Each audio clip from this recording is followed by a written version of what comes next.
Hello আমার ভালোবাসার বন্ধুরা, আমি অরিত্র চলে এসেছি নতুন একটা রেসিপি নিয়ে দি আর্ট অফ কুকিং চ্যানেলে। রেসিপিটি হলো চিকেন এগ ম্যাগি। প্রথমে বাড়িতে একটু জল নিয়ে নিলাম ম্যাগিটা সেদ্ধ হওয়ার জন্য। 2-3 মিনিট জলটাকে গরম করার পর ম্যাগিটাকে দিয়ে দিলাম। ম্যাগিটা সেদ্ধ হয়ে গিয়েছে, এবার আমরা ম্যাগিটাকে ঝাড়িয়ে নেব। প্রথমে আমি কড়াটা বসিয়ে নিলাম।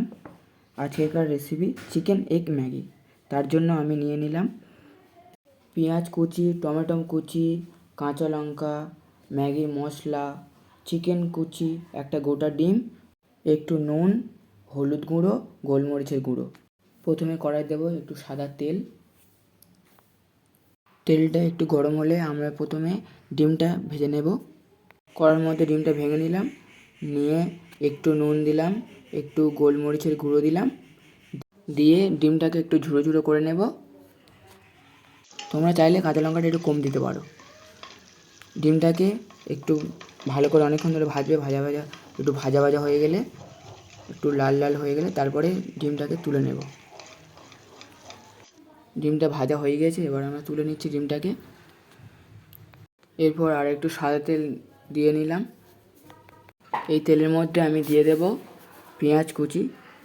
পেঁয়াজ কুচিটা একটু লাল লাল করে ভেজে নেব আমি। ভাজা হয়ে গিয়েছে, এর মধ্যে আমি দিয়ে দেবো টমেটো কুচি, একটু কাঁচা লঙ্কা কুচি। এই দুটোকে একসাথে মিক্সড করে ভালো করে ভেজে নেব। এর উপর একটু দিয়ে দেব নুন। নুনটা দেওয়ার পরে ভালো করে একটু ভেজে নেব, ভালো করে একটু ভাজা ভাজা করে করে নেব। টমেটো, পেঁয়াজ, কাঁচা লঙ্কা ভাজা হয়ে গিয়েছে, এবার আমি দিয়ে দেব চিকেনগুলো। চিকেনের উপরে দিয়ে দেবো একটু হলুদ গুঁড়ো, অল্প করে একটু নুন। তারপর আমি ভালো করে চিকেনটাকে ভেজে নেব, একটু অনেকক্ষণ ধরে ভাজবো। সব কিছু ভালো করে ভেজে নিলাম। এর মধ্যে সেদ্ধ করা ম্যাগিটা আমি দিয়ে দিলাম। এর মধ্যে একটু দিয়ে দেবো গোলমরিচের গুঁড়ো, তারপর দিয়ে দেবো ভেজে রাখা ডিম, তারপর দিয়ে দেবো ম্যাগির মশলা। তারপরে সব কিছু ভালো করে মিক্সড করে নেব, নিয়ে একটু ভাজবো, একটু ভাজা ভাজা করব ভালো করে। ফাইনালি আমাদের এগ চিকেন ম্যাগিটা কমপ্লিট হলো।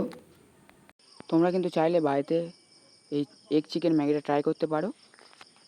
যদি এই রেসিপিটা ভালো লেগে থাকে তাহলে লাইক, কমেন্ট, সাবস্ক্রাইব করে দিও।